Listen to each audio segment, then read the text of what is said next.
Welcome to Brothers and Booze. Hello, Doug. How are you? I'm well, man. How are you?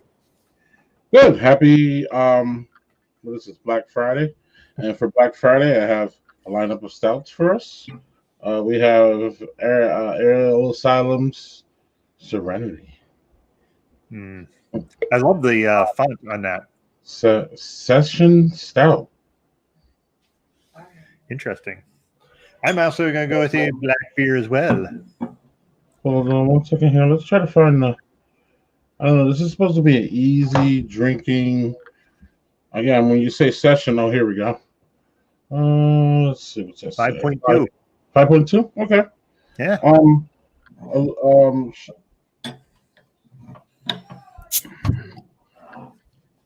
Whoa. Whoa. A lot of chocolate. And it is thick, Doug. It's really thick. I was when it said session, I'm thinking thin. This is a thick, heavy in the mouthfeel kind of stout, heavier than I thought it was going to be. Especially at 5.2. But at 5.2. But I guess the point is that, like, with a stout, we want something like thick and heavy mouthfeel, and we want that kind of like what is that flavor like overlay on your tongue that's still there. Even it's still there now, it's still there. This is really, really good and fun because you usually have to get those kind of aspects out of like a bigger beer, like you said. And then also too, with that comes like a bigger alcohol profile. So sometimes you're not looking for the big alcohol profile, especially early in the day. You just want like a big stout taste, but you don't want like 1400. You know what I mean? 1400%. Right, where you're going to be taking a nap at our old age, Doug. You'll be like napped out, and your wife will be like, "Dude, you were supposed to be helping me with these cabinets," and meanwhile you're over on the sofa. So you would love this, Doug. I think I'm going to get you. I'm going to try to get you one. I really want to see how you like it because, again, you're more of the stout guy than me. But this is really, really fun and nice, again, for the low alcohol to get that big stout feel. Wonderful. I'm going with the darker beer as well. It's only 5.3 ABV. So this is one of the few beers from Saranac that I get every time it comes, and it's always now. It's their Black Forest Black Lager. They say it black beer, but it's black lager. It's something I have every year, so I'm gonna see how it is this year. It will not be as thick as what you're drinking. It's really good. This is a nice surprise. Almost that has a black lager, but almost has like an amber color to it. Dark amber though.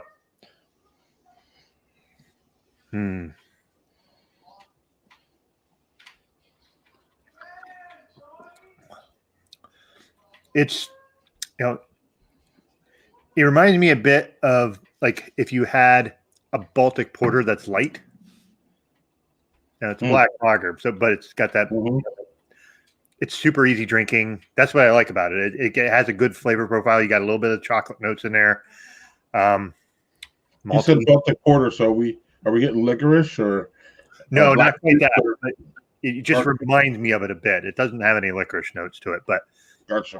Like I said, 5.3, super easy drinking, gives you a lot of interesting tastes, and yeah, that's an excellent beer from them. It's one of my favorites. Excellent. So if you're watching the live stream now, yesterday was Thanksgiving, and I don't know how many people saw it, but a couple weeks back we had a Thanksgiving Day show about what you're cooking and all that stuff. So how did Thanksgiving overall? We'll get into the details, I think, a little bit here. But overall, how did Thanksgiving work for you this year? For us, we had a very small Thanksgiving. We canceled my trip to see my parents. My in-laws live in Florida, so we didn't get to see any of them. Well, that's the responsible thing to do. It was. I have several folks in my family who are immunocompromised, so better be safe than sorry. It sucks, but that's the way it is. So basically, our son came home from college. First time he'd been home in 2 months. So that was nice. Dead too, Doug. What's that? Sorry, it sucks to be dead too. Yeah, for sure.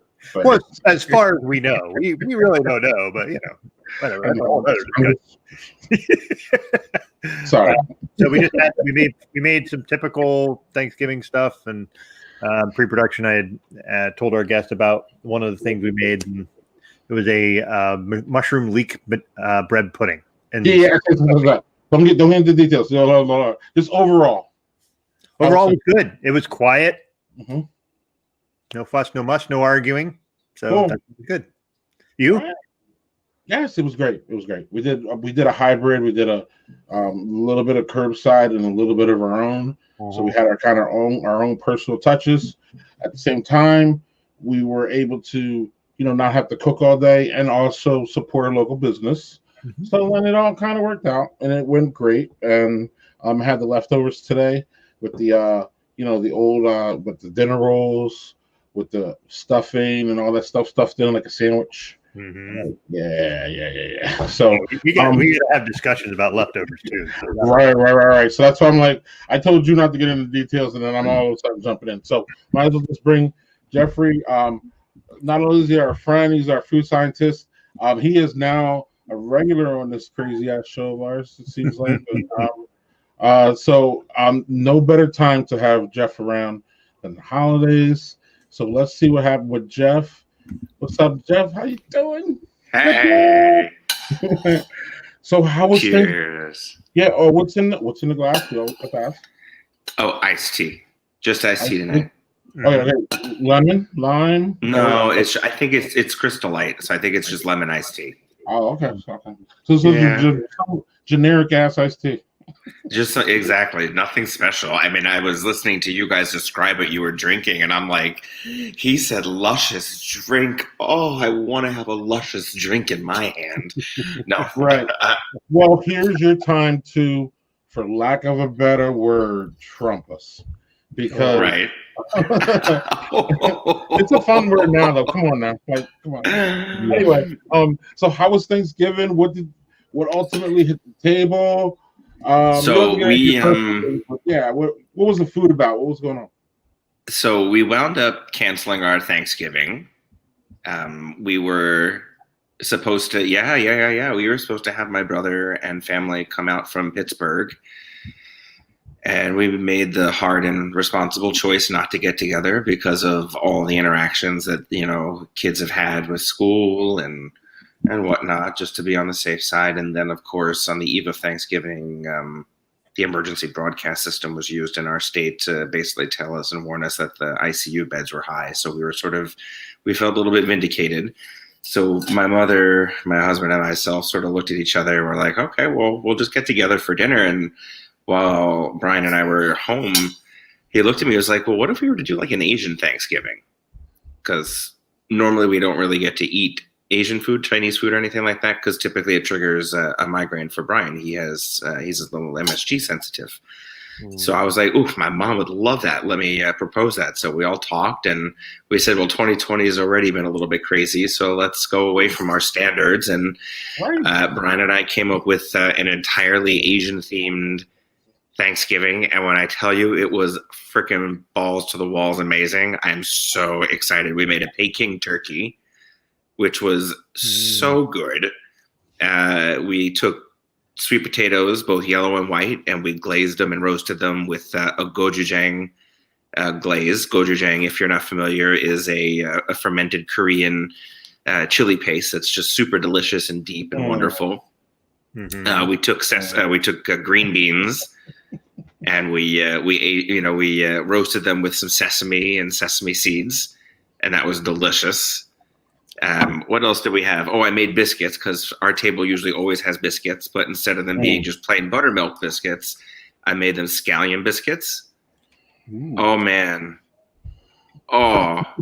That sounds marvelous. It was really good. There was one other thing. What else? Oh, stuffing. We needed to have a stuffing. So I made a sticky rice stuffing with shiitake mushrooms and sticky rice. And it was really, really good. I mean, it's not a replacement for bread stuffing, but yeah. So we fused Asian, which is a family favorite, but I kind of thought it was a kicker because the China virus. So we figured we'd take a tour of Asia and celebrate that because it sort of brought us all together. It really just forced us to stay nuclear, and it was really wonderful. Actually, it was very quiet. I know you're not a sports ball head, but Doug will understand this reference. You threw an audible for a first down. That's what it sounds like. An audible is something where you don't like it, you have to change the plans really quick. And once you do that, it's a success and everybody's happy. So yeah, we were all very, very happy. And I got to spatchcock the bird, which is really cool. Have you guys ever heard of spatchcocking? Yes. I made a verb out of it. I'm not really sure that it should be a verb. Can you say that over the airways? Yes. It's a compound word. Basically, okay. you remove the backbone of the bird. Usually, it's a term for like chicken or any of the birds that you would cook. Instead of cooking the bird whole, cut the backbone out, which I then use to make a gravy. I use that to make a pho gravy, which I use to steam the turkey with during the beginning of the process. I was waiting for someone's eyes to roll. I'm glad it was yours, Doug. That was a beautiful. Oh, not eye roll. I'm like, that sounds awesome.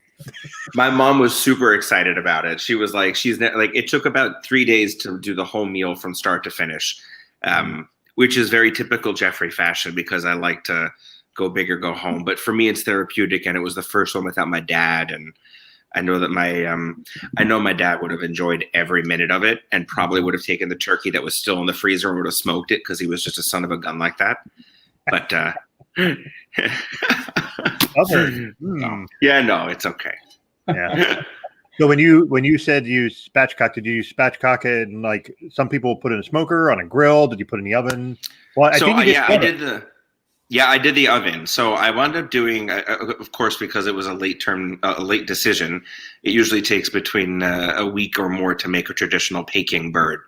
There's a lot of air drying. So about 3 days before, I had spatchcocked the bird. I laid it out as flat as I could get it, and actually I tied it down to a rack, and I refrigerated it so that it could air dry for about 30 hours or so. And then removed it the morning of Thanksgiving around 9 o'clock or so to get it to come to room temperature. I took a big deep roasting pan that I had the oven set at about 500 degrees. I filled the bottom of the roasting pan with the pho. I put a deep roasting rack in that had like a V shape.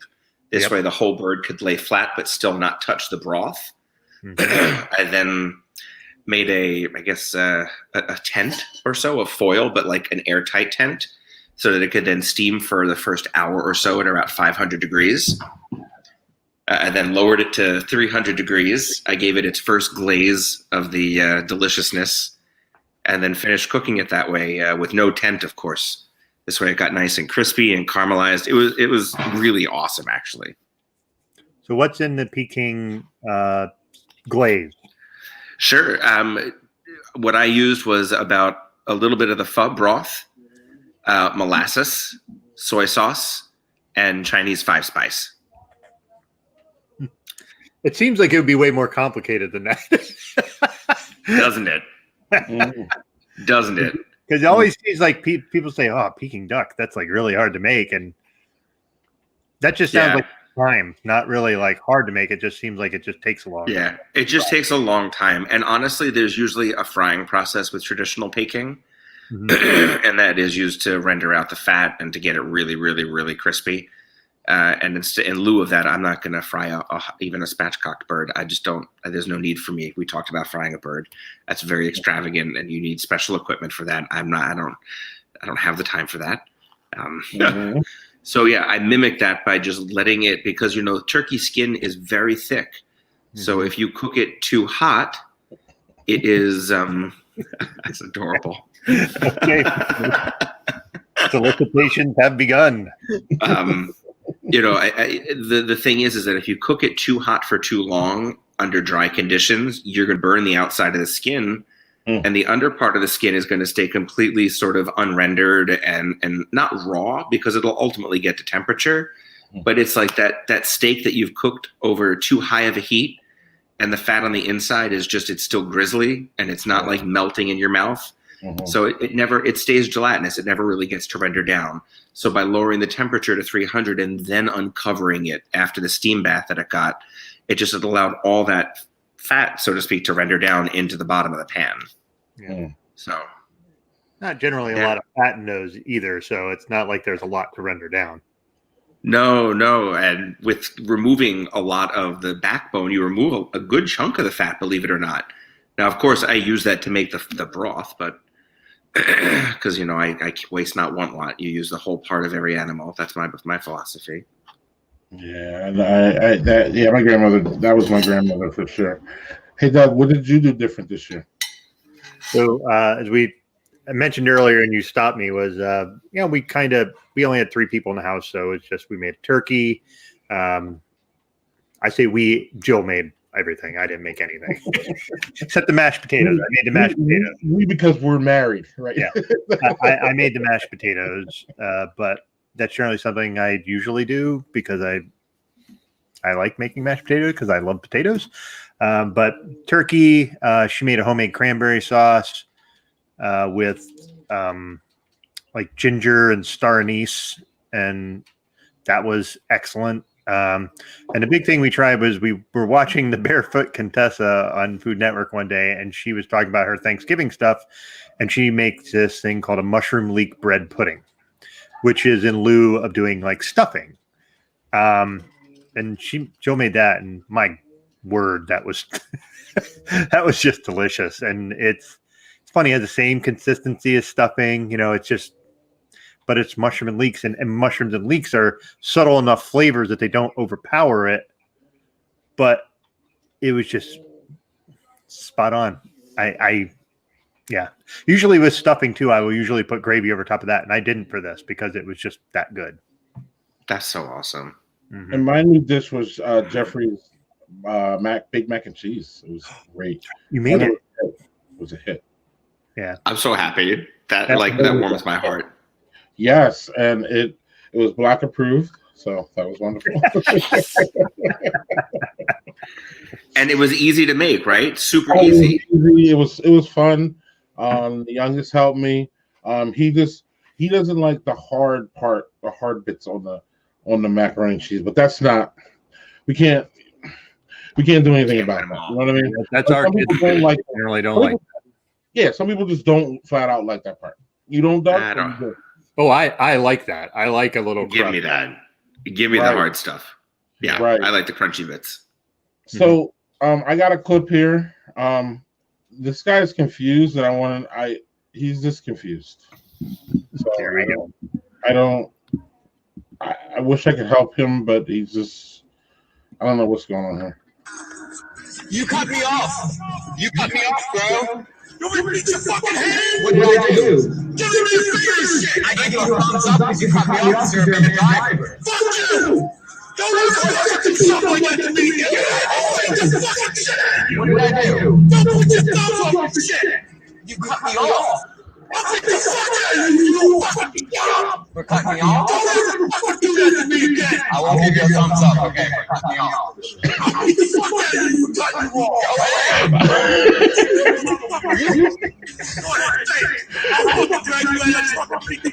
That's fine, you're a camera.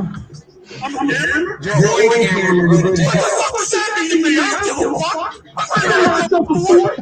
You fucking hate me? No, I didn't do anything. I didn't do. I have a question. That guy had a lanyard around his neck. I want to see what's on that lanyard because that guy worked.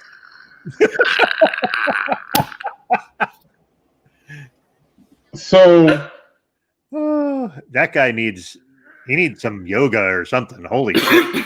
I'll beat the fuck out of you. He needs a Prozac first. I'll beat the fuck out of you if I cut you off. That's wait. Thank you. If I'll beat the fuck out of you if you cut me off, or if I cut you off. What? I'll beat the fuck out of you for cutting you off. Girl. That's because again, that's what you said here, right? That's what was said. Right.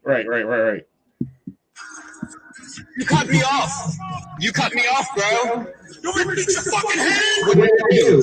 Give me your fingers, shit. I gave you a thumbs up because you cut me off because you're a bad driver. Right. Fuck you. Don't ever fucking do stuff like that to me again. I'll take the fucking shit. What did I do? Don't put your thumbs up, shit. You cut me off. I'll beat the fuck out of you. You fucking shut up. For cutting me off? Don't ever fucking do that to me again. I won't give you a thumbs up, okay, for cutting me off. I'll beat the fuck out of you for cutting you off. Go ahead. I'll beat the fuck out of you for cutting you off.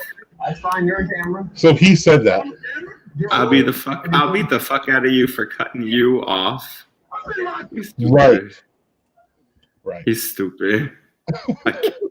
Wow. So, have you guys ever been involved in a road rage incident? Like that guy had not. That guy. Listen, some road rage are mutual things where you give him the finger and all that. Look, that guy got cut off, and then he just was like this, and all hell broke loose. And what? You guys ever been involved in a road rage thing? Mm-mm. I've said plenty of unsavory things behind the wheel, but I've never been an actual part of a road rage incident. No. Safe words like savory for like the kitchen. Uncle Ralph. JHG recipe, please. Yeah, which recipe? So. Right, I'm pretty sure it was Jeffrey's mac and cheese. Oh, for the mac and cheese, sure. Yeah, I'll just cut and That's- JHG. I'll send it to you. I'll just cut and paste it from what I sent you. I think we'll let him verify. But right, I can cut and paste that in like a second. Yeah. that was really, really good. Yeah, so yeah, I'll beat the hell out of you, Doug, after I cut you off. Cheers. Well, that's good to know, because now I know that if somebody's going to cut me off, that I'm ready for a beating, I guess. Right. So Black Friday, did we do any shopping? No. And I don't know, what did they say? 75% of it's online now, so that's kind of what you guys didn't even look at anything? Nothing came. You didn't care? No. Wait. You got your Christmas shopping done already? You're not doing Christmas All shopping? done. What the hell's going on? No, I have about half. We have about half of it done. So, but I just, the Black Friday thing, it's a thing I really detest. So that's why I like even the things with the beers. Like today, everybody was getting their Bourbon County stouts. Yep. And I was like, I'm not going out. One, we're in a pandemic. Two, I have no interest in standing in line as a nearly 50-year-old guy. So I don't go out when it's not a pandemic, so it was definitely not happening. That's where we're different. I would go out if there was not a pandemic. Oh, so JHG says yes to mac and cheese. Now, JHG, hold on. I want to let you know, Jeff has two that he is willing to give out because he gave them out to me and Doug. He has the oven, the baked macaroni and cheese, which I did. It's fantastic.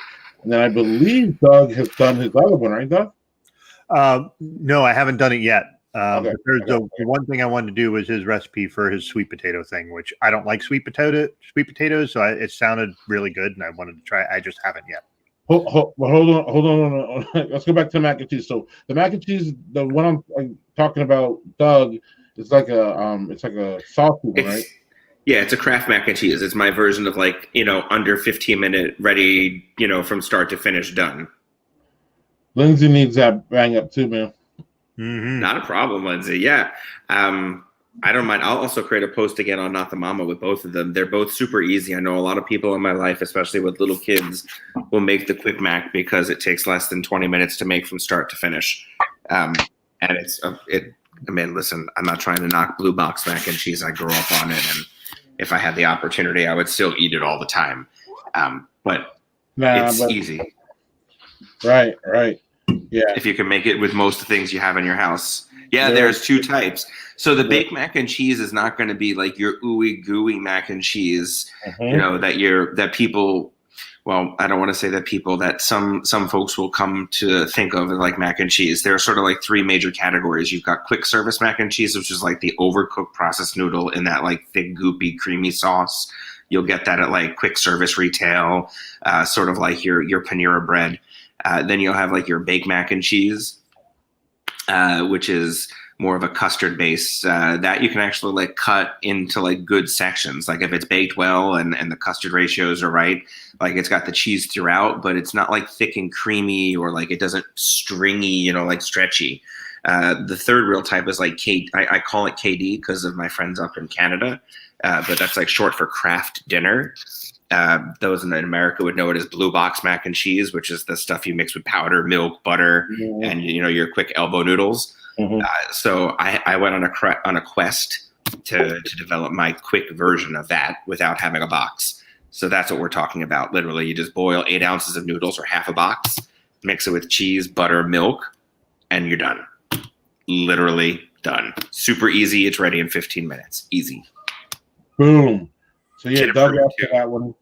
And then I asked for the bacon. We both got them in the same thread. It was beautiful. So all I do is go back to that thread now. I'm like, go screenshot it. Bam, it's over. And it was great. It was a hit. The family liked it. And it even held up for leftovers, which is important. Mm-hmm. Yeah, because if you do the blue box stuff, that shit never heats up right. If you're gonna Ever. it's like Ever. styrofoam. Ever heats up right. Right. When I was younger, I used to even try to like remilk it, like put a little bit of milk in it and try A to like little water, something to steam it a little. Doesn't work. Single serve, baby. That's all it is. So Doug, I'm enjoying this one. So I packed 2. So I opened up another one. I'm just gonna. That's all right. I'm gonna open this one. Pipeworks Imperial Blackberry Jones Dog. What? This one has Okay. an Imperial Milk Stout with cocoa nibs, vanilla, lactose, and blackberry puree. Okay. Okay. 10.5%. Ooh. Okay. Yeah, reheated jade cheese. Yeah, not that, but the Big Mac and Meridian cheese reheated fantastic. In fact, you could argue that it was better the second day instead of the first. So you're not. There's no argument there. There's zero argument. It is better. I swear by it. Jerry, not the process. Anyway, Doug, what's going on? All right. So blackberry is really present on the nose. A little bit of chocolate. No vanilla.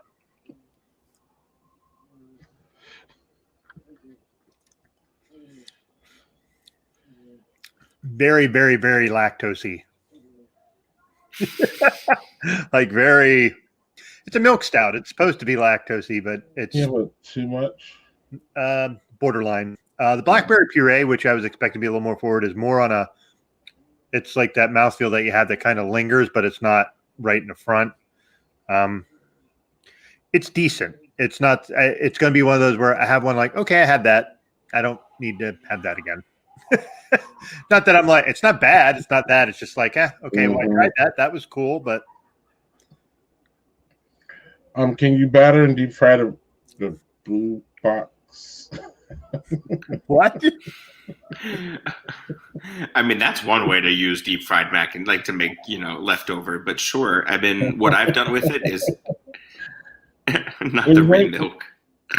Oh, yeah. Not the remilk process. That's the best. So it sounds like you know what I'm talking about, Jerry. Right. Anyway, go back. What were you saying? No, but if y'all have an air fryer at home, what we do is we'll take either the baked or the quick mac and cheese, and after it's been refrigerated, like it sort of comes together, and we'll cut it into squares. Mm-hmm. I'll coat it in a little bit of egg and then like seasoned breadcrumbs and put it in the air fryer so that you have like mac and cheese bites or like mac and cheese nuggets, as we call it at home. That's sort of like a way to reserve mac and cheese. It's a little bit intensive, but when you're trying to feed 3.5-year-old toddlers and they're already being picky, it was we only just recently fell in love with our air fryer. So it's been like a godsend in the home for a lot of things. And if you don't have one, no, I'm not plugging it, but you need one. Just, I don't care what brand, but like the one that we got, I think is no fancy, but it's great. But anyway, yeah, that's what I do mainly with the Quick Mac is we'll coat it in breadcrumbs in different shapes and air fry it so they become like little nuggets. Okay, so then here's the question. I'm gonna take this one first. But if it's better the second day, then why not make it the day before it's served? Because I'm gonna eat it all, Jerry. Maybe it's not good on the third day, huh? No. But now, anybody have a answer for this one? But no, that is literally my answer. Is I will. I don't know, and it makes it. I've never thought of it in that capacity, but it makes sense. Like if it's something later, then why not do it? Yeah. So there's a lot of reasons that you should make food the next day or make food the day before, because I think one of the biggest principles I learned in food science was actually working with a retort manufacturing company. And for those that aren't familiar with what retort is, that's basically the fancy word for canning. And when I was the R&D director for the weight loss company, we used retort as a food process, as a food preservation process. So I would often travel out to their labs and do R&D work with them. But the funny thing about retort work is that the things that you make on day one don't ever taste the same on day two. In fact, they rarely ever taste the same on day two. So all of our sensory cuttings always happen 24 hours after the retort. And one of the reasons is that flavors sort of come to an equilibrium. And we touched on this in one of the last shows that we were together and talking about food with like chili being better the next day. Even macaroni and cheese is the best, better the next day. Baked lasagnas, souvlaki, if you've had that, and moussaka, a Greek casserole dish, even patsitsio are all better the next day. Flavors have to come to an equilibrium, so to speak. So the more they've had time to meld, the better. The thing with Kraft mac and cheese, though, like a KD dinner, powdered cheese lacks the casein or casein. It's just the protein that makes cheese stringy. So you're never going to get that in a microwave setting or even in an oven setting. What's going to happen is it's going to knot up almost like mozzarella cheese. Not mozzarella cheese, like Parmesan cheese, and get really hard and sort of crunchy. That's just the nature of the way powders work, unfortunately, once it hits the radars of the microwave. But anyway, what's really cool about casein is that if it's done well, like in these recipes, the microwave really just allows it to melt and get gooey again. And yeah, it's real nice. So that means, so what you're saying is you're talking about cooking, which is different than me. I would assume it's different. I'm gonna let you obviously answer, but then so how about if I make the dish but don't cook it? So I do everything and then I just put it in the refrigerator and then I pull it out next day and cook it. Is that a different process than if I, like Jerry says, make it that night, then I eat half of it? No, I'm with Jerry. I don't know how. No, I only half a dish. I don't know how. This is what I don't understand about you Thanksgiving people who do. When I say you Thanksgiving people, I mean people who cook for days. How do you cook something? It's done, and then you gotta wait 2 days to eat it. Like I just can't. Like it's done. So it's really hard with certain things. Listen. It's really hard, Greg. Okay, cool. Greg, it's hard. I'm not gonna lie. You're fine. I don't even try because of that. I'll eat that. So the long and short is no, not with something like mac and cheese. I wouldn't put it together the night before because the texture of the eggs and the milk will change overnight. It needs to be baked. It needs to be baked and allowed to set immediately, and then let it come to temperature. The thing that you could do that would be really interesting, and I would have to sort of prove the concept before I would even recommend it per se, but normally I have you bake it for like 45 minutes. I would argue that bake it for 30 minutes, take it out, let it cool completely. This way, when you reheat it, you don't risk burning the top.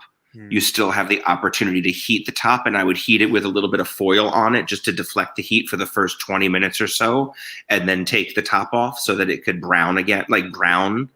So that's just the way that I would think about reheating it if I were to look at it from like an overall food process, and just to keep it maximum fresh and still have the opportunity to blend and come together. So that's what I would do.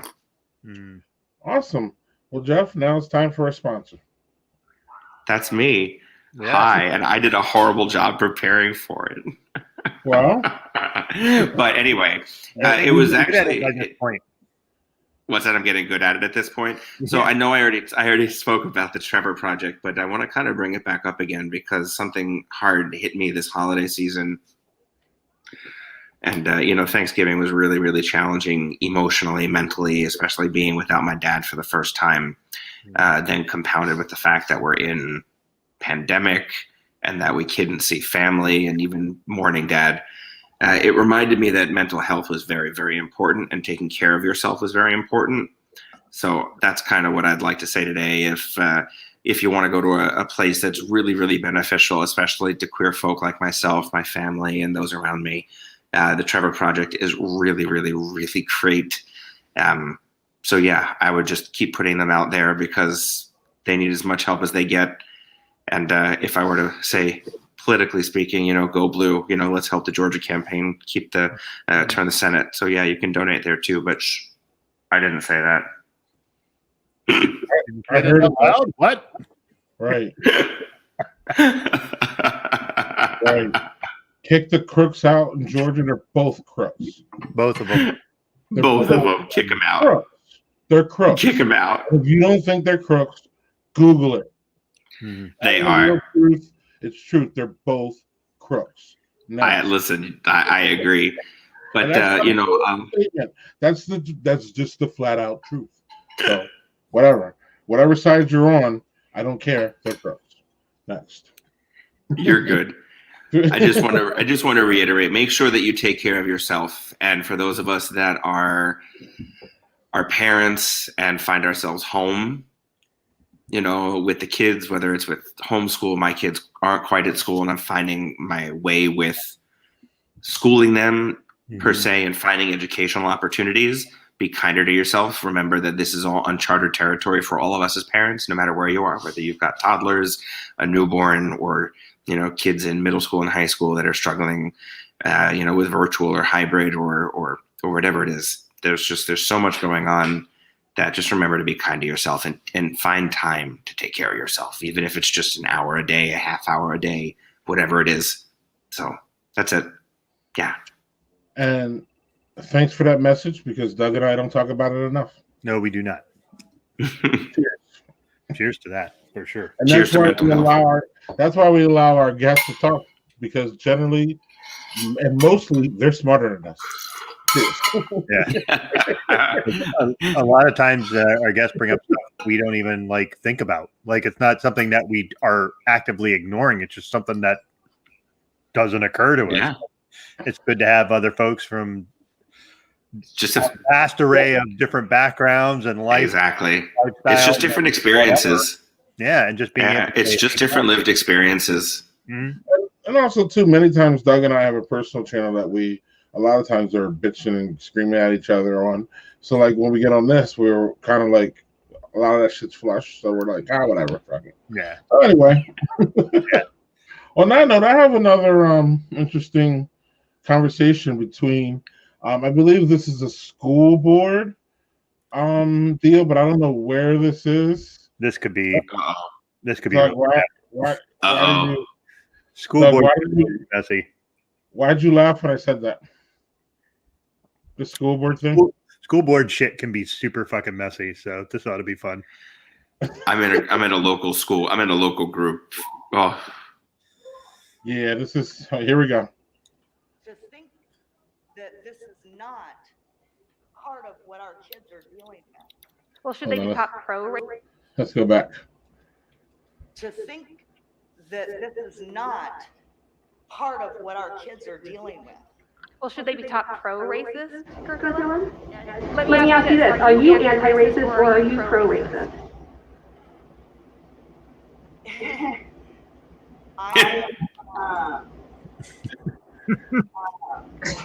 Should be the answer. It should not be a question. It's a hard question to answer. Are you anti-racist or pro-racist? I am pro-E pluribus unum. Are you anti-racist or pro-racist? That lady is taking no shit. Pro-racist. I can answer the question very very easily. easily. Are you anti-racist or pro-racist? Seriously consider pulling their kids out of our school if you are going to be the prevailing thought process about you get two choices. I'm the boss of you. I'm going to control your speech. I'm going to cut you off. I'm going to redirect you. And you either are pro-racist or you are anti-racist. It shouldn't be a difficult question to answer. It is a difficult question to answer because if you don't say that you're anti-racist, then you must be a racist. Yeah. Except I don't think you know what anti-racist means in the academic setting anymore because you haven't done the research that I have. Otherwise, you wouldn't assign a letter from a high school student that claims that we failed her because we didn't teach her more. I agree, which is why I I identified a problem that we were having nationwide. I don't care if it was in our schools. It's a problem. And I proposed a solution. And you turn it into, are you racist or are you anti-racist? It should not be. And that is why we have a problem in our schools. Do you think that racism should end the history of I think racism? racism is absolutely takes place, and there is nothing you can do about it. I think we have made Nothing. tons of progress since the civil rights movement. I think that academia has made racism cool somehow to talk about it. I think we've victimized our whole population. And Oh my word! I have a headache. I'm with you. I think I. So what was she saying is basically, I know there's racism, but we shouldn't talk about it. That's Actually, I think she was saying I don't care about it. that might be too. Maybe both. I mean, she was like, but racism is a thing of the past, and we've come such a long way since the civil rights movement and slavery. Like, really, bish, we have? Clearly, you haven't watched any of the gazillion videos of black men getting shot just for getting pulled over by the police. So yeah, completely, we're beyond that. That's It's fine. completely, we're beyond all that, right? Oh my word! That shit was funny though. She's like, so if I don't say I'm a pro-racist, if I don't say I'm anti-racist, then I'm a pro-racist? Yes! Yes. There's this thing called being complicit. There's that whole thing. Oof. Wow. Oof. My word. Like, yeah, you guys said that school board the shit shows. Is that what I heard? Oh, they. So I'm gonna go on a small tangent on this. A friend of mine, Suzanne Kearns, is in Austin, and she is a sex ed advocate. But for like, not like she's just trying to make sure that sex ed is taught in schools and taught at an appropriate level. And in Texas, which is not good about that stuff whatsoever in general. So I see her, she posts these videos of their school board meetings about like all these freaking yokels jumping up and down about how are you going to tell my kids about this stuff, and just like you're ruining them. And I'm like, if your kids are in high school, if they aren't having sex, they're thinking about having sex a lot. So if you don't give them any information, they're going to fuck up a lot. Or they're going to find out on their own. Mm-hmm. And guess what? You're going to find your daughter, who you thought was this little princess, got pregnant because she didn't know what the fuck she was doing and didn't know anything about birth control, or, you know, it's just funny, like just how backwards it is to watch. And that's when you start bringing up a school board, and that's all I thought of was just like the just insane people yelling about, you can't teach that to my kids. Like, oh, are you just trying to not educate them on anything? Because great, then put them in a cult because that's what you want. But how do we get, Jeff, how do we get to people like that lady? Like, she didn't even understand anti-racist and pro-racist. She didn't even understand. Or we don't understand because we haven't done the research that she has. Remember, it was all about people like us don't understand her. Because I think that the first thing that needs to happen, and it's interesting because I just rewatched The Help, and I'm not going to get into how much actually I didn't really like it this time around because I have a little bit of a different attitude towards it. But what I think that person will have a really challenging time is with the following: decentering herself from the conversation. It was all about what she's done and her perspective and her viewpoint and what she's done as opposed to what others have lived through and listening to others' experiences. And I'm channeling a friend of mine, a political advocate, Emily Jean, with I can see Emily approaching to her. I can actually see this happening. Hey, white woman, I'm also a white woman and I've been where you are. I can see you're uncomfortable because I can almost say that it sounds like she has at least an academic understanding of the term anti-racist, and it would be foolish to not say that it's an academic term since that's where it was first introduced in academia. And she clearly understood what the implication was with whether or not she could not be anti-racist versus pro-racist. And that was problematic. And I feel that that's more indicative of her struggling with decentering a conversation as opposed to her being actually racist. I'm not defending her actions, by the way. I can just see the inward struggle. If that makes sense. Like I'm trying a little bit different to maybe see the good there. Not that there's good there, but I think that if approached a different way with the conversation, as opposed to somebody like myself who oftentimes will be like, well, are you pro-racist or are you anti-racist? And just like funnel the conversation and be like, can you just give me the fucking answer? Right. I think if maybe a different approach were to happen, and this is playing to her whiteness, again, centering her feelings around it, and it doesn't have to be that way, and it shouldn't be that way, truth be told.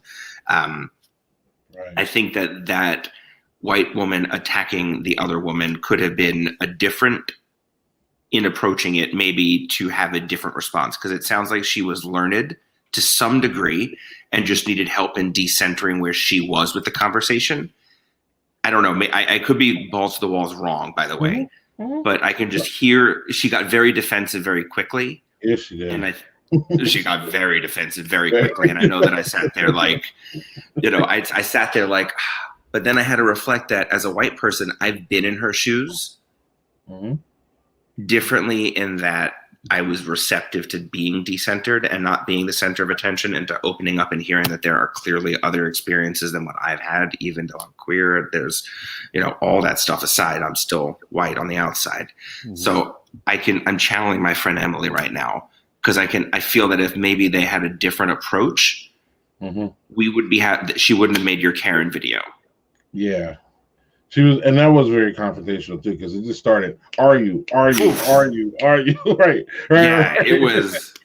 So, Doug, what's up, buddy? So, to your point, there's a different view on that, though, I think, Jeff, in the perspective of the narrative has always been, you need to frame it to make me comfortable about this conversation. You need to frame it to make me not feel like I'm a racist because I think these things. Well, how are you? The problem is that's catering to the white privilege part of it, right? Agreed. I agree. So then you run into how do you meet that person where you can to try to get them to where they need to be? And the problem is I'm going to use a generalization here, is that a lot of folks who are in that area are expecting confrontation. They're expecting, I'm going to voice my opinion. You're not going to silence me. And the problem is if you're in that mindset from the beginning, then how do you reach that person? But part of me is like, kind of like, well, fuck it. You're 50 years back, man, catch up. So part of me is like that, but the other part is what you're saying. How do I have phrase it maybe a little more empathetic way to get them to kind of see where it is? I don't know. I don't know what the answer is. I don't know the answer to it. And I think that a lot of it, I think some of my tempering has come from listening and stepping back as a moderator in some of the political groups I'm in, and watching how other moderators handle the way in which confrontation happens, especially in and amongst white people. And I don't want to categorize to some degree or make reference to like old money versus new money. But you know how sometimes in the stories of old and new money, how new money always likes to flaunt that they have the money, but old money is quite comfortable being where they are. When you look at old woke versus new woke, sometimes new woke likes to be so woke up. And I hate using that word because I feel like it's cultural appropriation, that if they don't speak so far into somebody's face that they're not actually woke enough to them and that they have something else to prove and or they're hiding something. And one of my greatest friends, and I love her to death, a woman of color who is so one of the most brilliant people I have ever spoken to, is someone I will often turn to when I have questions on race, especially when I don't understand something and I need to have perspective and I get angry at other people who look like me. And she says to me, you're going to catch a lot more flies with honey than you are vinegar. And sometimes you need to just temper where you are. Because we've been in this fight my whole life. I've never not been in this fight. If you're going to be alongside us, you can't put all your coals out right now. You can't throw everything into the fire. That's not what we need. We need somebody who's going to be here for the long term, someone who's going to be here to listen to us, to know when to amplify, to know when to step back. And you need to know when to fold it, when to hold it, kind of thing. And it was a really interesting conversation. So between someone like Emily, who is white on the outside and has an amazing approach with other white people in helping temper dialogue, and with some of the amazing women of color in my life, it's not a sense of empathy, because there's a rage sometimes when I see that attitude that like, why can't you just say you're anti-racist? There's nothing hard about saying that. You either are or you aren't. And I do like to have a hard-nosed approach, but I can see it with even people in my own family who I know are fundamentally not racist. But the minute we start speaking about it, they close down. And I've had to learn to temper myself back to help bring them there, almost in an incremental way. And I don't really care for incrementalism all that much, but I found that I can reel them a lot closer to where I am if I have a little bit of a calmer approach. Greg, us two white guys are talking about racism. I'm listening. No, but the idea is like, I hear a lot of white people have to fucking step the fuck up. And we do. Yeah, and maybe that's what this is. I don't want to make it a conversation just between Jeff and I. No, you know what I mean? Like, I want to make sure we're not missing that conversation either. Hey, don't go away, goofball. Get the fuck back here. No, but you always, man, we've had this conversation a couple times, especially on stream.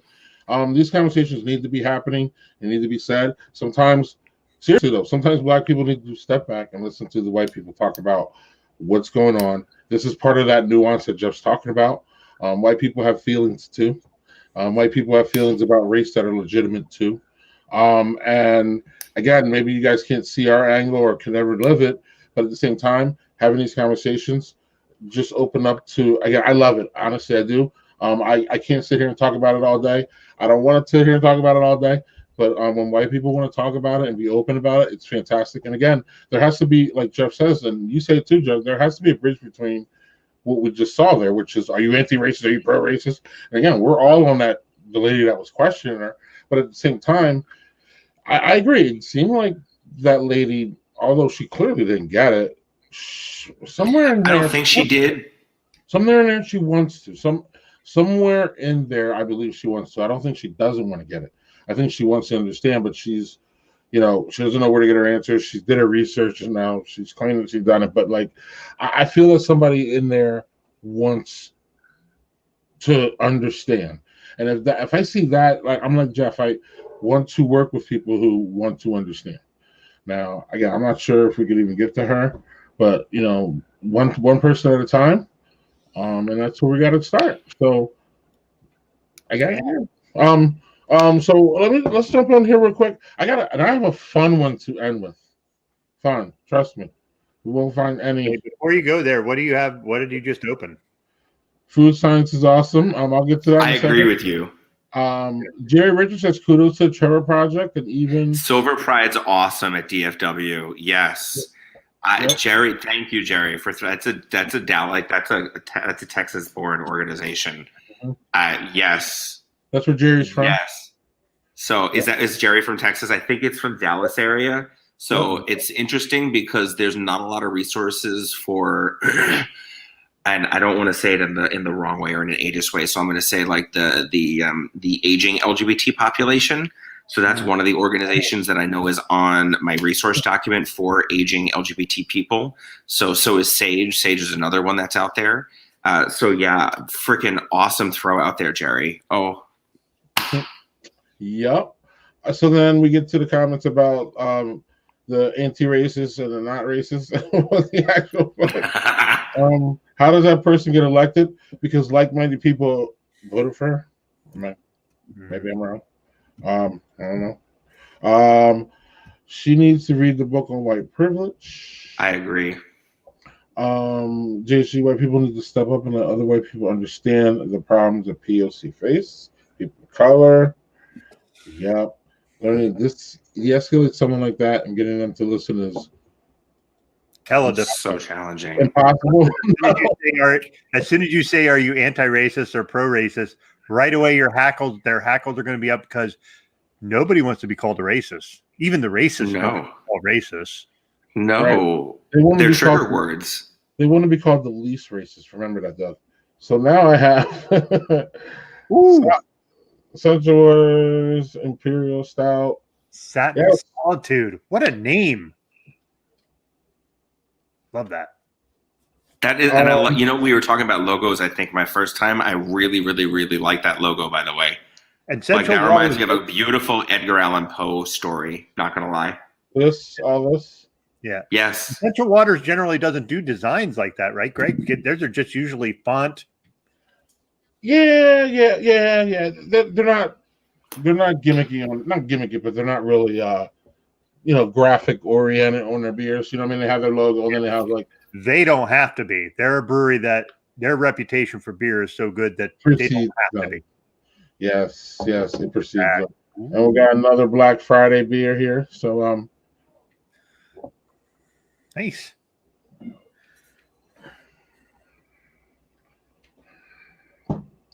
Okay, so I had this other one before. This is wow. It drinks lighter than that other one. A little bit more alcohol, but not too much, Doug. This is a beauty, man. I'm getting you one of these. We keep saying we're going to get each other like 20 beers, and we just never ship each other stuff. My shit's still in there, and you know me, I'm not going to drink it. You're going to get it. It's just a matter of time. And I don't care about stouts too, because I'm not sending you any IPAs. So that shit can, I didn't realize how old it was. So yeah, I'm not sending you IPAs anymore either. So yeah, no IPAs. But this is an Imperial. I'm not sure what the tag's at, but it is not. It doesn't drink like one. I don't like. I know you do. I don't want to categorize you. I don't like when it gets too boozy at the end. Generally, unless it's a really big one or it's a bourbon barrel. If it's anything out of a bourbon barrel, I don't really want it too boozy. I want it a little bit, and this gives me that little bit throughout the whole stout. You know, the roastiness, and there's some chocolate, but the mouthfeel is less than the other one. I think this other one here, I still have it. I think it wants to like be a big one. You know what I mean? With low ABV. This one's like, no, we're gonna try to like be a little bit smaller in the mouthfeel, but we're gonna give you that booze, and it's fantastic. And yeah, Daniel Fisher said, "Ooh, he had one of these other nights. Yummy, they are yummy, absolutely." Did somebody say design? Before we go to next video, can I open mine because I've been looking forward to this one the whole night? Yeah. So I had one from Springdale last week that was just awesome. It was that double mocha stout thingy. This one is a Dark and Stormy inspired beer from Springdale. Like Stormy Daniels? No, Dark and Stormy is a delicious cocktail. Not Stormy Daniels. She might make a delicious cocktail. I don't know. So, pun intended. What's that? Pun intended. You said Stormy Daniels might make a delicious cocktail. Yeah. So this one, said it. As we learned, you walked right into that one, Doug. I think Daniel Fisher told us. Was it Daniel Fisher told us this was like Springdale is an offshoot of Jack's Abbey? Yes, might have been, and it actually says it on the back of this. Yes. Daniel's having more knowledge. Yes, this is a cocktail-inspired beer. It's an oak-aged beer with ginger. So this ought to be super interesting. I love Dark and Stormy cocktails. One of Ernest Hemingway's favorite cocktails. So it's a sour, Greg. So, which is normally okay. Let's see here. Ooh, that's light. The dirty glass, folks. Yeah, we're doing good with glasses until this week, Doug. Yeah, this one was not a great. You see the color on that. Right. I saw Dark and Stormy and Skinamax. Yeah, you did. So really sour on the nose. Ginger as well. Skinamax. Manny, get out of here. All right. So this doesn't quite taste like the cocktail, but it's more tart than it is sour, which plays right into what I like. I don't like them really super sour. So yeah, the ginger is definitely there. So it's definitely good. But it's more like I'm gonna have one bottle. It would be one that I don't know if you can age this. But having one a year would probably be pretty good, like a good holiday beer, but it's not something I would have a lot of, if that makes sense. I'd rather have a dark and stormy cocktail.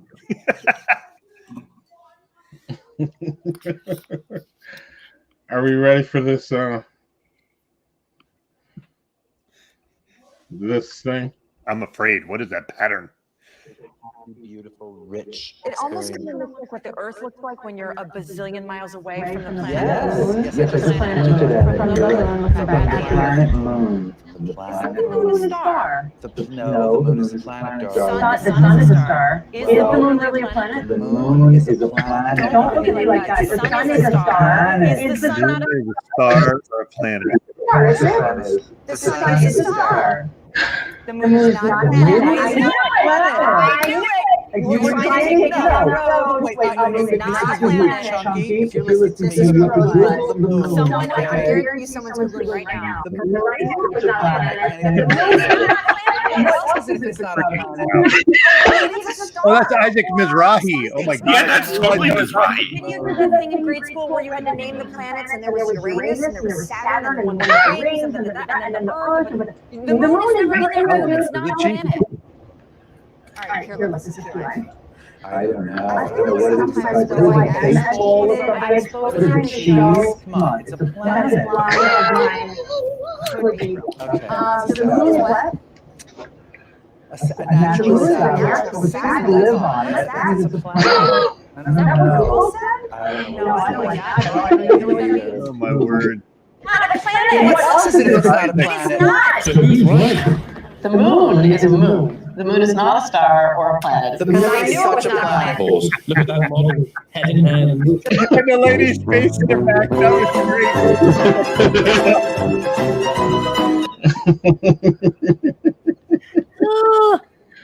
The moon is such a planet. Anything? No. Doug, you know I'm a that guy? huge fan. So wait, I'm like a little. So before I even saw the voice, I knew it was Isaac Mizrahi speaking. So like, he's like one of those few people that like I know their voice, and I cringed when he said that. Like, I'm like, oh my God, for all the queer people to not be able to know that, like, please come on, put a better brain forward. You got so much fashion sense. Have a little bit of knowledge. Drop a little bit of knowledge. Just drop a little bit.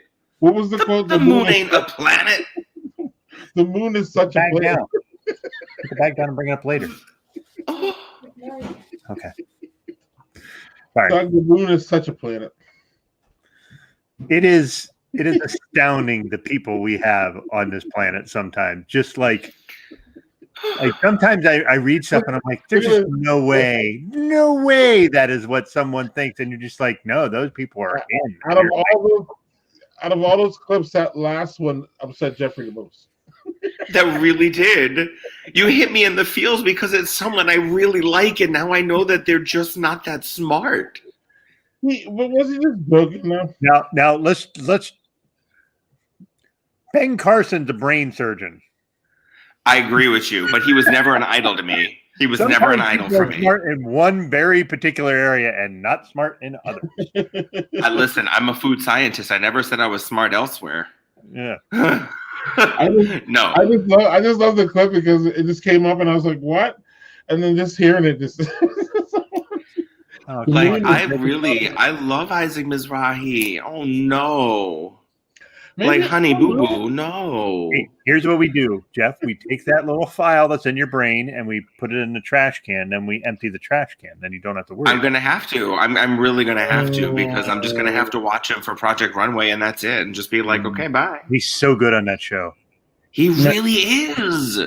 I really fell in love with his like personality on that show, and I just like I never really cared much for him before. Truth be told. Like, I was just, Isaac Mizrahi, great, another gay guy. Woo-hoo. How do you know it's not a planet? Have you been there? Well, okay, you know. Mister, I can read a definition and understand a little bit of this. The things I want to say that I can't say right now, I just won't. Go keep. Carson has to have been get out. I remember there was a there was a meme not too long ago that I posted about Ben Carson, and someone had photoshopped the cover of his book, The Gifted Hands, and it was, they edited to say the non-washed gifted hands right after he came down with COVID. I was just like, internet, oh, dude. Oh. So, Jeff, so then we had a long, drawn-out conversation with you, and I mean it in a good way, not a bad way, about Thanksgiving. We actually did a whole special show on Tuesday. It went over an hour, had a lot of engagement. A lot of people flipped their menus. I know I not flipped them, but I know I used it. There are a couple people that reached out to you looking for recipes. Yeah, so, it was really awesome, actually. Yeah, it was great. So I'm struggling with this, so we can have this conversation right now. But is Christmas that big of a food holiday for us to have our own special? Or is Christmas just one of those days where food just kind of complements everything that's going on? Now, obviously, we'll see where we're at in 4 weeks, but they're probably not going to be telling us the same thing they're telling us now. Stay away, don't get together. Because Christmas is as much as a get-together holiday as Thanksgiving, sure is, not more. Because Christmas, people make stops. Like, they make stops on Thanksgiving too, but to me, the stops are more important on Christmas. Like, to people, not me. I don't make any stops. I stop at my home and but like, I'm just talking about normal people. You know what I mean? Like, they try to hit people in the morning. You got the afternoon. I'll be over for breakfast. So Christmas kind of has like that feel where like Thanksgiving is just one big meal. Where Christmas kind of like you almost got to have something going on in the morning. Maybe if people are coming over, like the kids get up. Like my kids got up when I was young. I like to have some Baileys and a little bit of alcohol, screaming and hollering, and the fucking toys all over the place. And that's great. Don't get me wrong, fantastic. But my point is that Christmas is more of an all-day thing. So how do you look at Christmas as far as like a foodie holiday? Where does it rank? I asked a lot of things there. Yeah. So for me, I think that, I didn't grow up in a home that celebrated Christmas. So for me, I had my own tradition for Christmas Day that we did as a Jewish family growing up. And it didn't involve anything with any of my friends that celebrated Christmas. But in my late teens and then in my early 20s, I had a lot of friends that I would travel with. And I agree with you that Christmas is a holiday where traveling from home to home is more important than, say, on Thanksgiving, where people travel to a destination and then back to their home, where people typically will break a Christmas Day celebration sometimes actually into 4 parts. They'll do the Christmas Eve, which is the 4th part, and they'll make a big deal about doing relatives stuff on Christmas Eve, and then that will be a dinner in itself, typically just a dinner. And then there will be Christmas breakfast, either a Christmas breakfast or brunch, and then or definitely a Christmas dinner. Now, that's just, again, just from my friends, and I've been to many of them, many of their homes celebrating, and many different ethnicities. There's definitely a difference between, my friends who have Italian heritage versus my friends who have more Americana heritage. So is it really a foodie holiday? No, I think it's more of an individual family tradition and cultural tradition, and that each home to home might have their own little things that they do. So whether you want to have your own show, perhaps, about it, I'm not sure. But if you wanted to have a show, perhaps where it's more of a Q&A, where people, have recipes or want to talk about ideas, that's on you guys. I'm available. I would love something like that because, me, food, hey. Okay. So I have a food holiday question that is for you specifically, Jeff. I think what would be interesting is something that, Greg, neither of us have any experience with, that I think is really super interesting in Jewish traditions is Seder. Am I pronouncing that right, or is it Seder? A Seder. Seder. That seems to be a very food-centric holiday in the Jewish faith. 100%. It's not that you're wrong. So the Seder is really built on. There's a specific word I'm looking up. I'm trying to recall. Order. Seder, if I remember, means order. Okay. And there's an order to the Seder meal. And I would say that across all Jewish homes, a Seder pretty much looks the same. There are definitely, including the foods that are eaten. So it is a very food-centric holiday because even down to like the Seder plate and the elements that are contained within the Seder plate all represent something. So it's a very symbolic holiday. It is arguably my second most favorite food holiday from a Jewish perspective, except for the fact it's gluten-free. Well, not gluten-free, but you can't have risen breads. So all my yeasty stuff is out of the question. Leavened bread? No leavened breads, nothing. All matzah for the 7 days. Huh. That is something, Greg, that I will say that if we don't want to do a show on that, Jeff, I'd love to pick your brain on that another time. Please. I love it. Actually, I had a friend call me tonight about a Jewish question, which I thought was great. I'm not an expert, but I mean, hey. Yep. I'm all for it. And what Daniel says right there is absolutely the case. Amen to that. I think that you guys have done a great job with that. Yeah, honestly, that's exactly what my Christmas is. So as a Jewish family growing up, Christmas Day was all about movies because the movie theater was open. And the only restaurants really that were open, at least in New York where I grew up, were Asian food places. So we brought Chinese food in and we went to the movie theaters growing up. And honestly, to this day, even down to in my early 20s with the cousins, we would have cousins Christmas. And what we would do is all gather on the night of the 24th, play video games, get drunk or high back in the day. And, before all the kids were there, and we would just play video games. The next morning we'd wake up, start a fire, and just go watch movies all day, go to the theater and, then get Chinese food. That was honestly my Christmas tradition back in the day. Thanks. I'm not that much younger than you. Oh, I'm older than all of you guys, so yeah. Christmas Eve Chinese food and Christmas morning coffee with phone calls. I think that's beautiful. Yep. Yeah, so in our house, like I'm with you, Jeff. We care more about Christmas Eve dinner than Christmas Day dinner. I would honestly agree that I would say that 95% of the memories that I have with my friends that celebrate make a bigger deal about Christmas Eve dinner than they do Christmas dinner. Yeah. Well, the difference for me, if I may speak in that sense, is because I'm part of a blended family. Like, we don't actually do Christmas on Christmas. We do almost like a combo Thanksgiving Christmas weekend with my parents. So we'll do a whole Thanksgiving meal. And we'll have all the leftovers for dinner, and we'll stay the weekend. Obviously, we're not doing that this year, and then the next day we'll do Christmas because it's easier because I have two brothers, and one of them is kids, the other one doesn't, and just trying to get it where you can manage it where everybody's together isn't all that easy. And I will say I think the idea of holidays is not so much about the day; it's about what day it is, but when you can what you do that work. So I think that here's a really great idea, and Greg, you said it earlier, and that, you've used me to help and others to help branch out what your show is. I guarantee that between now and let's say the second to third week of December, you could find people of all backgrounds. Let's say you think of 4 to 5 different people that you could bring on and just have a show where you talk about holiday traditions.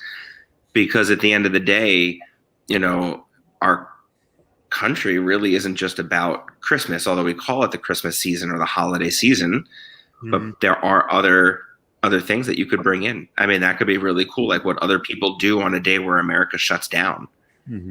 There are also those of us who do not have a religious faith. Yeah, exactly. And although I'm Jewish, I mean, I am culturally Jewish. I have zero faith in the religious aspect of it. But culturally, I have such a strong affinity to it and towards it because of how I was brought up. No, but I think that's interesting because that's something that I've seen a lot with. Well, not a lot. that makes it sound like I'm really steeped in it. I just meant I've seen a lot of folks who are Jewish, but are Jewish about the Jewish traditions rather than the Jewish faith. There's more about the traditions of all these different things that you do. And yeah, maybe I'm wrong. That's just what I. No. I would tell you, and I would argue that every single person that I have come across with in my entire life that is Jewish, every single one of us can connect on the cultural identities that bind us all. Mm-hmm. And one of the things about growing up Jewish, whether you are Orthodox, whether you are Reform, conservative, Reconstructionism, those are all different sort of, I don't want to say sects, but levels of adherence to the faith. There are culturally the same things that happen. Mm-hmm. And it is the coolest thing. You know, there's a little term that a lot of us use called Mott, M-O-T-T, member of the tribe. And that's sort of like code speak for the Jews in the world. And it's like we're all Motts and we all sort of get certain things.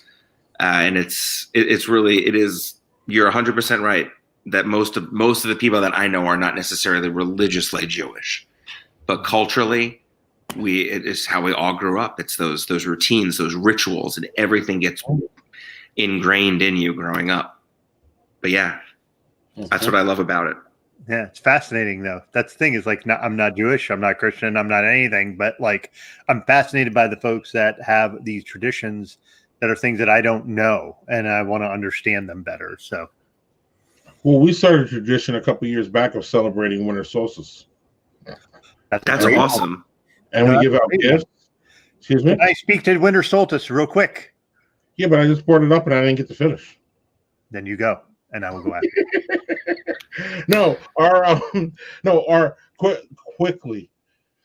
The lady of the house does not believe in religion, and she sees Christmas as a religious holiday, even though it isn't. So my compromise to her was that why don't we celebrate winter solstice, which is a scientific thing that happens every year. You can put your numbers on it.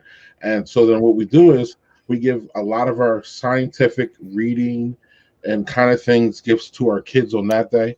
And then on Christmas, they get the traditional toys and all kind of the other junk that they want, whether it be the video games. That's awesome. So we've made it an educational day, and then we just have a really good dinner that day. We all pick it. Sometimes we all cook it, or sometimes we just get it out. But we absolutely, without a doubt, celebrate winter solstice, and the kids have liked it more because they know that they get some of their big presents on winter solstice because mommy cares about winter solstice more than she cares about Christmas. What's up, Doug? So Joe and I went to some place in Ireland called Newgrange. Mm-hmm. Newgrange is this place that is something that was built 5,000 years ago. And the entranceway has a slot that on winter solstice for 17 minutes only, that sunlight goes right through this little slot and goes all the way to the back of this cave.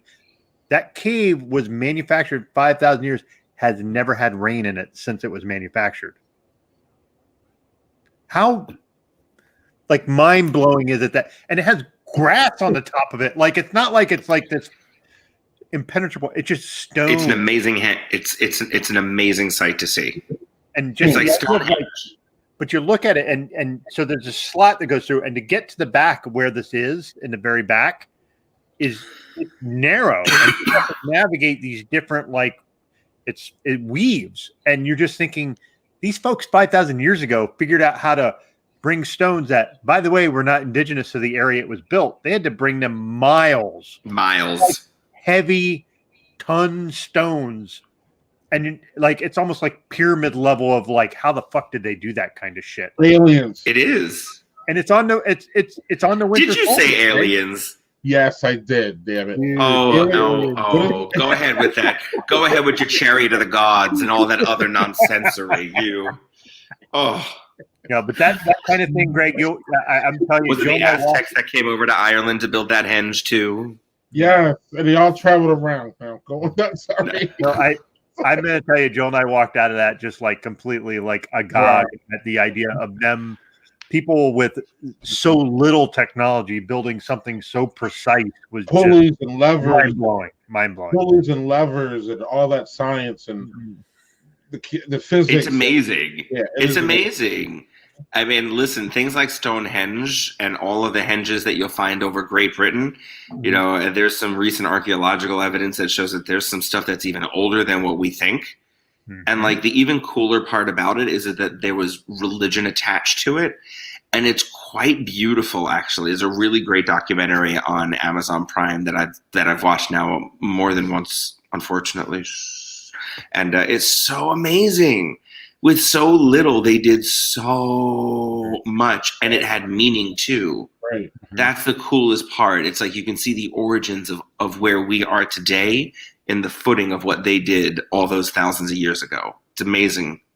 And evolution has led us to be lazy pieces. Oh, sorry. Yeah. Let's not go there, please. I caught myself, but I don't want to leave too far before you see some of these comments. Daniel, that's awesome. Cultural heritage about 100%, and that makes me think too. Christmas, you nailed it too, Jeff. About that, you're right. Christmas has all these different holidays wrapped around it. Isn't Kwanzaa? Sure. Is Hanukkah around Christmas? Yeah, Hanukkah usually. Again, Hanukkah shifts with the lunar calendar. Okay, and then see again. So I'm going to show my religious ignorance here. Sorry, is Ramadan around Christmas?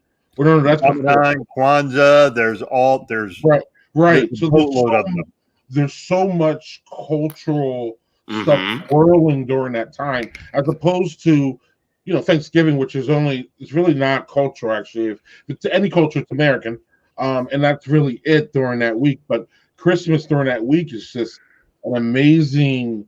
Again, if you really would look outside of your box, you would see a lot of different kind of traditions and foods and. But I think a lot of us are just running around, whether it be getting presents or making sure that the dinner's good or making sure we're ready to travel. A lot of people travel during that time, so it's such a hectic period.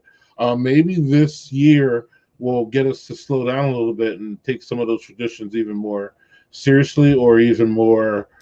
I don't know. You know what I mean? Show a little bit more appreciation to, what happened before, and maybe even branch out. What did JHG say here? Our family could stand to learn and know more about Jewish holidays. I completely agree with that too. I think that's part of the problem is knowledge, and that's why it's easy. It's so easy for, in my opinion, anti-Semitism to run wild, or because people don't, or anti-Muslimism, or I'm sorry, that's not the word. Anti-Muslim is Islamophobia. Islamophobia. Right. To run wild because people don't have the knowledge of it. So if you would actually branch out and get some knowledge, sure. Right. You would understand why these traditions are what they are, why people do what they do, why it's important to them, and that would again, to me, knowledge is everything, and this opens it up to sure. Doug is an atheist, but he appreciates other people's religion. He appreciates people being able to have a religion. He respects that opinion. And I think that comes with knowledge, and that comes with, obviously respect, but it also comes with, hey, people want, this is what they do.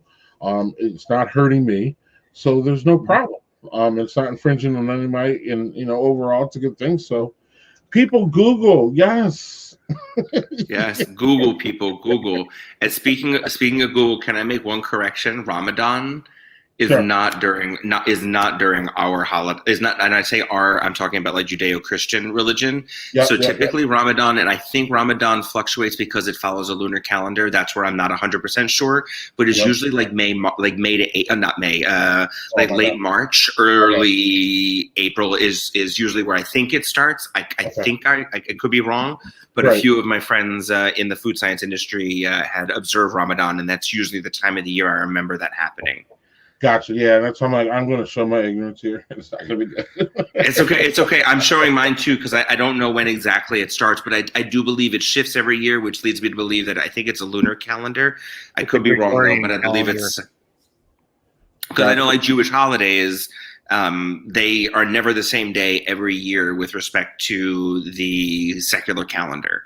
Which is why Hanukkah, like for example, Hanukkah last year, and this was what made me cry earlier today, started on Thanksgiving last year, and it was actually the last time that my whole family was together, and that had, it was a picture that I find that I have, and it was just breathtaking because my dad's not here. It's 4 months, almost to the day. It's almost 5 months, and it's just like, wow. Had I known that a year ago would have been the last time my whole family would have been together, I would have.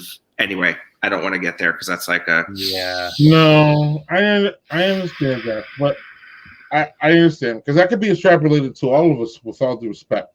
Because if we would have known this Thanksgiving, what we knew last Thanksgiving, all of our Thanksgivings would have been different. And I'm not trying to diminish.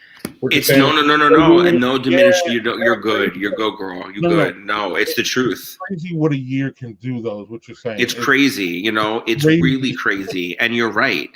And I try to find myself getting myself out of this, like the what about or the what ifism, because it's like I don't want to be there because I don't want to be like that, and I don't want to be like that because it can be an ugly tailspin down for me. And I know for a lot of people that idea of what if, and I tried to instead see the heartwarming element that like my father was with his brother, like my aunt and uncle were under one roof, my brother and his family, we were all together except for one or two people, and it was just. It's so funny because I can recall, and I think that you guys will each echo this, and anybody that's watching, most of us dread the holidays to some extent because of family dynamics. And here we are the first year where we're being told not to get together, and the only thing that we want to do is actually get together with our families. Right? And it's like the one thing we're told that we shouldn't do is be with the people who we love and hate the most for various reasons. And it's like, fuck you all. And it's just so I tried to find the beauty in it. And I sent the picture out to everybody, like, look at this. Look at where we were last year and look at how we're handling this year. We're doing okay. We're all doing okay. So anyway. And as I tell my boys, it's natural for you to have feelings like this. Do not dismiss those feelings. No. Embrace those feelings. Yeah. Embrace them. It's natural and it's fine. Now you can't let them, like you said, Jeff, you can't let them overrule you. Don't let them be hanging out for 6, 7, 8, 9 days. But at the same time, those are legit feelings that you are definitely entitled and should have sometime. Not should, but so it's not, it's not a mark on you to have those feelings. It's not. Don't feel bad because you feel bad. You know what I mean? You know what I'm saying? So embrace that. You have to. Embrace it, you'll be able to deal with it in that way. If you keep pushing it back, it's going to keep coming back at you. You're going to have to keep dealing with it. That's how I say it. I'm with you. Feel the feels. Right. What's up, Doug? You have something here. No, actually, I don't. You had a lot of different. I think you both said it all extremely well. I don't think I need to add anything to that. All right. The body language is saying, yeah, that's cool. That's cool. No. Yeah. So look, I don't know. Well, we should talk about this. It's more about planning the day, and I'll see if Doug is busy. See if you're busy too, Jeff, because I would love for you to be one of our guests for it, and we can maybe invite a whole bunch of different people and talk. Really, it sounds like it'd be even more of a culture conversation than it would be about Christmas, because Christmas is a cultural event. And actually, the more we talk about it, I don't know if you know this, Greg, but there's an actual war on Christmas. Were you aware of that?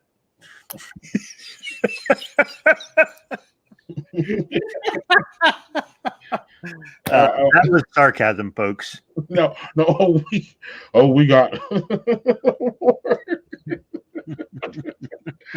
all we can do is laugh. Though. That's really all we got for that. But so yes, Jeff. Manny loves it. Damn Starbucks cup. Damn Starbucks cups. So I don't. Do you guys ever remember anything like this from school? Our 8th grade teacher spent 3 weeks going over the tenets of Not mine. And its parents. Daniel says it helps having a good view of all religions. I'm with Daniel. Honestly, I can remember 5th grade social studies. Actually, my social studies teacher was an amazing person and made sure that we learned about Islam, the 5 pillars of Islam, Shintoism, animism, Pan-Africanism. We learned about all sorts of stuff in New Jersey. So I'm talking about New York. So in New York, And I'm not saying that what I learned was perfect. That's for darn sure. I'd say the majority of most of what I've learned and where I am now is just from cultural experience and meeting people and attending their festivities. But I'm very grateful for that. Well, one thing I know Doug and I are grateful are your friendship. Mm-hmm. Me too. Yes. And I will thank the National At-Home Dad Network for yet another connection that I made with another fantastic person. I mean, I got a long ass list that will be longer than the CVS receipt. That of good people that I met through the network. Jeff, we're gonna let you go. But do you have any party shots? And we'll probably see you before Christmas because I'm getting more and more interested in all of this as we talk. And it looks like Doug's interested. You're interested. So it's about a date then. Let's just figure one out. I'll have another throuple date. Have a great night. Thank you so much for bringing me on again. Thanks for being here, man. No more party shots? This is it. I have an empty glass. Otherwise, it's going to sound really, really ugly. So I need a refill. No, I'm always fantastic having you, and we will. Thanks, man. We'll see you before the new year, probably a little bit after too. So, love you, buddy. Love you, man. Love you too, guys. Have a great night. Cheers. Doug, let's wrap this up real quick. I only got two, man. I got these two stouts here. I didn't get to open, and I'm not going to. This one. It's been sitting in my damn. This has been in my Devil's Teeth. Modern Times. David Rogers gave this to me to give to one of our friends, Daryl Boucher. He posts a lot in the group. Daryl and I have not been able to see each other since David gave this to me last year. COVID came. David gave it to me, and COVID came. Wash it out. So one of these days I'm gonna get to that one, but I didn't get to that this time. But I had the old, it's not old, it's new. Ale Asylum, Serenity Session Stout. This is one of their newest beers that they have out. And then I had Central Water Satin Solitude, which is fantastic. And yeah, I'll get you one of these because again I have 6 of them, and 6 of them aren't gonna happen here today. So these are fantastic. Both of them fantastic. Different profiles. Again, this one was a little bit more stouty than I thought it was going to be, and this one's a little less big and stouty than I thought it was going to be. It's definitely not sessionable, but drinkable. I actually got rid of that one before I got done my session one, so I'm going to finish the session one too, because I kind of want to taste the profile of it as it warms up. Yeah, I mean that way you can get a little bit more sense of how it. Said that'll change the flavor profile, so it's a good idea. Mm-hmm. All right, so for me, least favorite was this. This was just literally just okay. Really lactosey. The blackberry puree was not as forward as I thought it was going to be. It was okay. It's one of those you go, oh, okay, well that was cool, but done with that. Second place was, if you like sours, you would probably really like this. It's the aged part I didn't really get. It's more sour tart. The ginger was definitely prevalent. I'd rather have a regular dark and stormy, but I like their attempt to make an interpretation of that into a beer. So that was interesting. At least they're willing to take that chance. And the best one I had was the Black Forest Black Lager from Saranac. Boom. Hey, Kevin McKeever, you're a Saranac guy. I'd love to hear what you think of this. Well, you can ask him because next week he's going to be on this stream for the Mad Elf Show. The Mad Elf Show, baby. That's what we got next week. So if you are interested if you are in the distribution area of Trogs Brewing, get the Mad Elf and have a sip with us next week. We will have Mad Elf fans. We will have Mad Elf haters. And we'll get back into that next week soon enough. Doug, thank you.